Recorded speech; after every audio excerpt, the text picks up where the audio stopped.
Mackenzie Allen Phillips. I've been looking forward to this. Do I know you?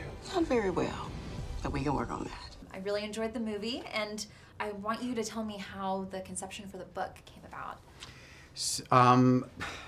Basically, I got old enough where I felt like I could write something for my kids at the encouragement of my wife, Kim.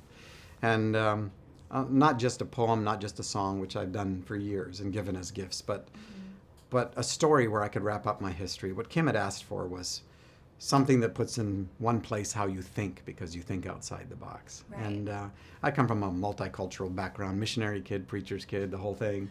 And it took me 50 years to finally get comfortable inside my own skin. I had a long ways to go. Yeah, and so this is a story that you wrote for your children, and it ended up being a New York Times bestseller. Yeah, surprise, surprise. Yeah. I made 15 copies at Office Depot that did everything I ever wanted it to do. That's incredible. So what, were you surprised by the success of it? And I've been surprised by pretty much everything, yes. it's absolutely incredible, and it's a story that I understand can resonate so much with so many different types of people. It does. And it has done so internationally and crossed Right. all kinds of barriers. Yeah, and I wonder, as an author, I'm sure your readers come to you all the time and share their stories Oh about my goodness. what touched them about the book. And is there anything that sticks out in your mind as something that you'll remember well, for a long time? we could spend a week here. I was on death row in Tennessee, spending 2.5 hours with a man who's been there for 33 years. And the day before I was there, he had just had his final appeal. So he's right now waiting for an execution date.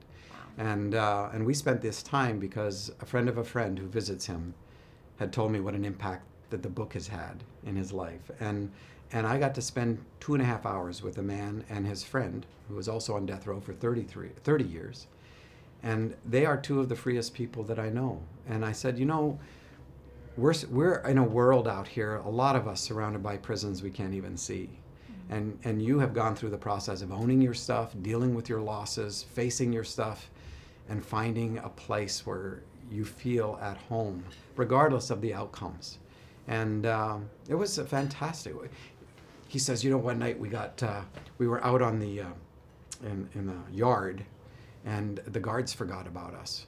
And Ron says, yeah. So I say to Terry, do you think we should tell them? And he says, no, they'll figure it out. And he said, and we watched the stars come out, which we hadn't seen in decades. Wow. And he said, and they start to cry, right? It's like, it was the most beautiful thing we've ever seen. And I think, here we are running around, how much we take for granted, So there's a recent story. That's amazing. Yeah. So kind of along those lines, what do you hope people walk away from the movie theater feeling after this movie? I hope that they hear for themselves something that meets them where they're at, right? I don't have a hook or an agenda in either the book, and I was a guest as far as the movie making, and I think the movie is a fantastic adaptation of the book. And I just trust that the Spirit of God will speak to people inside what they bring to it, and I've already watched it happen.